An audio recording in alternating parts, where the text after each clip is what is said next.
sets us free.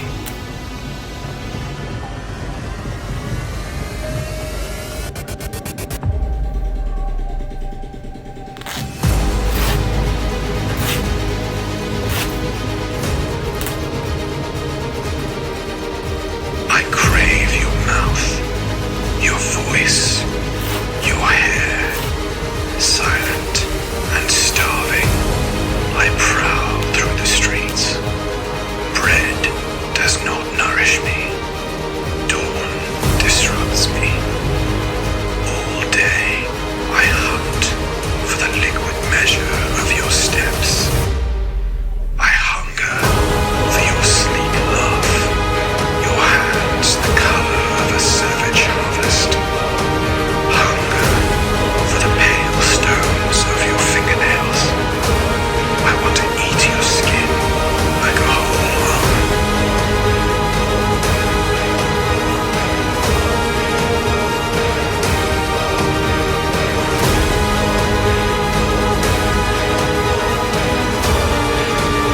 Do not go gentle into that good night.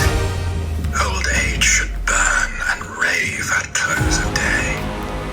Rage, rage against the dying of the light.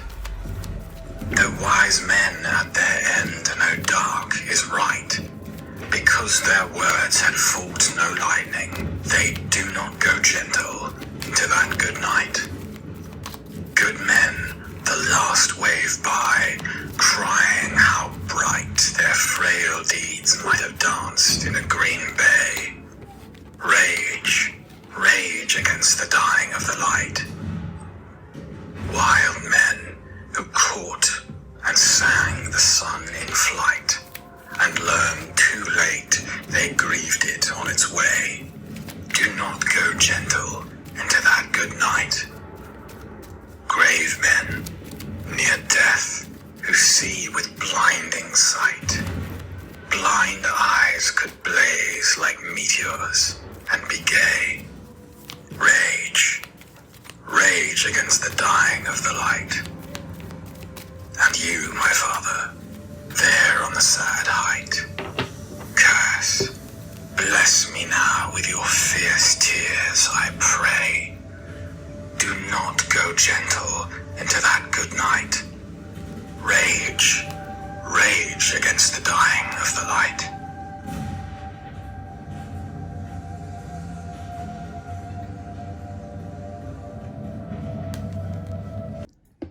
Hi Sagittarius, welcome to the second part of your reading. Okay, there you are, the Magician first up once again. So, the reason the bombs are going off, first of all, your video always has to be about either blood or killing or healing or vengeance or, you know, it's all about this, I am the sign that has the weapon. But this time, you are the one who is healing those who are using the weapons. You are not on the battlefield. You are a step away from the battlefield. The battlefield is, in fact, in your subconscious. Where, by the way, I would like to point out, not that you don't already know, everything has congregated. So someone said today on Twitter, hey, Umber, you know what? You just need to post the Sag reading already because nothing is going right. You see that tower moment right there next to the Empress? It's not that nothing is going right. It's that you have the sun and Mercury and Mars right behind you in your subconscious wreaking havoc. So, does that havoc necessarily mean that your life is falling apart? What it's doing is it's knocking around in there. The energy's knocking around in the dark. Okay? So some things, yes, are getting knocked over that you definitely don't want. And other things that really do need to spill are being spilled. So we're so used to this 5 of Cups way of thinking where, you know, the cups that have spilled were bad and we wish they weren't spilled. And we're so consumed with that we don't notice that there are more cups still. But think about it the other way for a second. Aren't there also many cups that should be spilled? Many things that you are still hanging on to, still keeping a secret, would still tolerate in your life if no one had to know about it? Remember, this is 12th house territory now. Now you're talking about things that you would do in secret that if other people know about, you would feel really bad about or be embarrassed about. But if you can get away with doing it and nobody knows, even though it's bad for you and makes you feel bad, 8 of Swords, you still might do it. Now, although the temptation is presented to you in November and throughout November and far into your season as well, even though the temptation is presented doesn't mean that you have to take it. Sometimes so many good things come at you that you purposefully act out of character, or let's not say out of character, but you purposefully act a certain way that makes you look bad. That's not who you are. But if you've done that enough, or you've tried to get out of things enough around certain people, they may think it's who you are. They may have a mistaken impression of who you are because you've used that tactic too many times around them. But it's not who you are. But it is something you do when you've either overcommitted, or someone maybe likes you more than you like them. In some way, the situation has become imbalanced. And instead of lashing out at others, as a Gemini would do, to balance the situation back out, you'll take the hit for the team. You'll make yourself look bad to dissuade people from attending to you, or dissuade that one person from being obsessive with you. Whatever it is, you don't mind taking the hit so that they will back off. But the thing is, if you try to do that in the next 30 days, you're going to facilitate somebody backing off who you really would like to have in your life and would be a benefit to you. I think now you make yourself look bad when a prospect comes around out of habit. It's become a defense mechanism and you don't even realize it. I think at one point it was definitely used to lessen the amount of attention, but now I think you're just doing it just to do it. Either because you're tired of being hurt, you're tired of the tower moments, you're tired of being, screwed over, whatever it is. It's like now you're just on autopilot. Now instead of making yourself look good, now you're subconsciously going out of your way to make yourself look bad. So you need to check that. Okay? You need to check it, especially after the 22nd, when you have the sun move into your sign and then you have Mercury move into your sign, and on the 24th, and you have this really amazing ability for just a few weeks to say things exactly the way you want to say them without shooting people through the heart. It is a drawback to always hit the target right on. I was watching The Age of Innocence, which I love and have been obsessed with because I was made to read the book in high school. So when the movie came out, I was like, oh my God, I had to read this stodgy book. And then after I saw the film, I went back and read the book again and realized that it was actually my lack of visual and my lack of imagination that had kept me thinking that this book was actually quite stodgy when it was phenomenal. And is, of course, therefore a classic, right? No surprise there. But I think Wharton's writing is to a certain extent complex. The nuance is complex, and there are a lot of things that I didn't get when I first read the book, for sure. There are a lot of things I didn't get the first time I saw the film, for sure. And every time I go back to the book or back to the film, as is the case with many, pieces of great art or writing or whatever it is, you find something new in it because you found something new within yourself. So yesterday I was watching it while I was working out. And there is a part where basically The Age of Innocence is about a guy who is following the line and doing everything the way he is supposed to do it, and he is very good at following the rules, and he is, for lack of a better term, normal in every way. Not at all exceptional, but a fine specimen of normalcy, okay? And he is set to marry a woman who is also very, very normal. Okay, so his name is Newland and her name is May. Now, into their lives, as they are set to be married soon, into their lives sweeps a woman who is anything but normal. Excuse me. She is vibrant and funny and musical and comical and has very colorful acquaintances and quite a torrid past. Newland, of course, quickly falls in love with this woman, while May suspects there's something might be going on. Excuse me. And so hastens their wedding and secures the prize. Now, why am I telling you this? Well, one of the things about May is that she's really good at archery. She's quiet, in most ways unremarkable, beautiful. But there's something about her when she wants what she wants. And at one point, her husband now is watching her at an archery competition, and she hits the mark, the bullseye, once again. And in true high society, New York high society fashion, someone quips behind him, well, that's the only kind of target she'll ever be able to hit.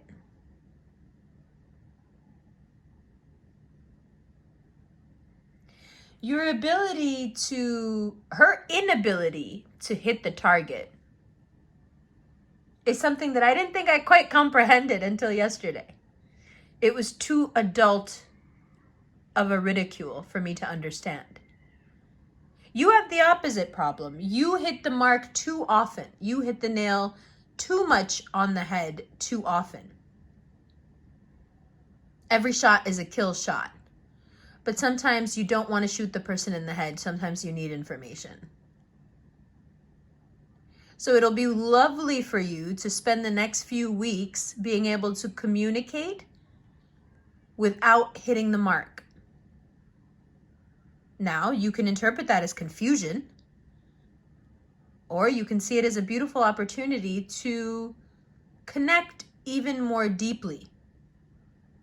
There's no arrows being shot here and no target to hit. You want to hide, but as soon as the sun moves into your sign and Mercury moves into your sign, you want to shine. You want to share. In fact, you may want to share so much that the people around you are like, okay, this is a bit of an overshare. You're really feeling yourself. To which, excuse me, to which you should say, yes, I am feeling myself. And you know what? You're getting this feedback from all around you that the things that you've put your time and effort into, they're starting to pay off. So you do feel like this magician character. You feel like yourself. Yeah, I'm doing these things and I feel good about it and I'm talking about it and I'm doing, this is all happening because I'm making it happen and I'm proud of myself for making it happen. You may even find that people are so attracted to this proactive you that they offer you even more work, even more money. If you can swing it, a part-time job would be fantastic. If you want it. Now, here's the other thing. When you are really good at things and you are talking about how good you are at things, more people will come to you and say, hey, do that good thing for me too. And then you may once again want to dip into that bad habit of making yourself look bad so they'll stop asking, so you won't have to say no. Saying no doesn't make you look as bad as looking reckless, right? Yes, I know that's a read. Now, on the 19th is this lunar eclipse. And you're just, you want improvements. I think you want to streamline. I think you want less hassle. I think you want things to be easier. I think there are things that unnecessarily make you run around in circles when it comes to work and you're just kind of tired of it and you want to organize. You want to redo things. You want to modernize. Go for it. Do all the things. Just keep in mind that the more you put on yourself, the more you're going to feel it in the body. Right now, if you have any sort of recurring immune issue, it's very easy for it to come back, because even though you don't realize it, with all these people reaching out to you and needing from you and wanting you to do things, it's wonderful. So many opportunities, but it really does take a toll on your immune system, because your subconscious is processing all of those opportunities as things that you now have to do. Do you understand what I'm saying? So your to-do list, even if you're not going to take on all the projects, your to-do list keeps getting longer and longer. And your immune response is depressed by this idea that you'll never be able to get through all this stuff. So my suggestion is to write down just a cursory list of all the things that are offered to you, all the things you could be doing, all the things that are viable right now, all the different things you've been talking about or people have been talking to you about, and then make a list of the things you're actually wanting to do, and then make a list of things you're actually going to do. Burn the other two lists. Because you need to figure out a way to keep your mind from getting overwhelmed by the amount of attention that you're getting and that you will continue to get as we work our way into your season. So right now, yes, it seems like a tower moment, but that's because you're not transmuting this the proper way. The magician is already telling you at the beginning here that there's a little bit of transmutation necessary. You got to do a little magic here. This energy feels like Eight of Swords, but actually it is the way out. It is actually the Three of Wands. Let's talk about another movie. Let's talk about Truman Show. It's only after they put him through that horrible storm and they realize that he's not going to give up that they give him the door out. So right now, if you feel like you're in the middle of that horrible storm, it's because you're on your way out. You're on your way out that door. And the best part about it is that it's all because of you. You've done it. You've allowed yourself to get out, but don't get stuck in that Eight of Swords energy for the rest of the month, because you absolutely could. And even when you get out, there is doubt there. Two of Swords. There is the Tower there. Oh my God, what have I been doing thus far? Waking up to the reality of how things are instead of how I just kept thinking I could make them through my hard work. Excuse me. Oh my God, now I've ventured out and all these people want me. All these people want me to do things, and now it's making me feel like my life is falling apart. How am I supposed to do all this? For some of you, it doesn't even manifest as opportunities. It manifests as a million obligations. I can't handle this. This is too much. But then there is this blissful moment of the Sun and Mercury waltzing into your sign, and you're in your King of Swords Temperance energy. You know what? For the past few weeks, I haven't been feeling well, but now I have the words to tell you why. I also have the words to tell myself why and to reformulate my plans. Again, to streamline, to organize. To make my life easier. Not because I can't hit the mark every time, not because I can't do the work, but I don't know why I should have to. There are other things I want to do aside from hit the mark. Do you understand what I'm saying? Good. Love you. The extended is on Patreon, it's on Vimeo, and it's available through a PayPal instant link. There's a Cameo link below. There you can sign up for a personal reading, which is about 7 to 10 minutes long. Or you can buy a Cameo call for the 19th of November, or you can join our event on November 19th. That is all through the Cameo link below. Excuse me. The way you get access to the tickets is you go to the Cameo link below, you join the fan club, and boom, the tickets are there. There is also a link to the Revolution rings below. We're doing a new holiday push. So that will be super fun. More info on that soon. And there is new merch coming out soon, which I think you guys will be really, really excited about. Okay, love you, love you. I will see you in the extended right now. Happy early birthday to all those Sages out there. You November Sages are my favorites. Love you. I'll see you in the extended right now.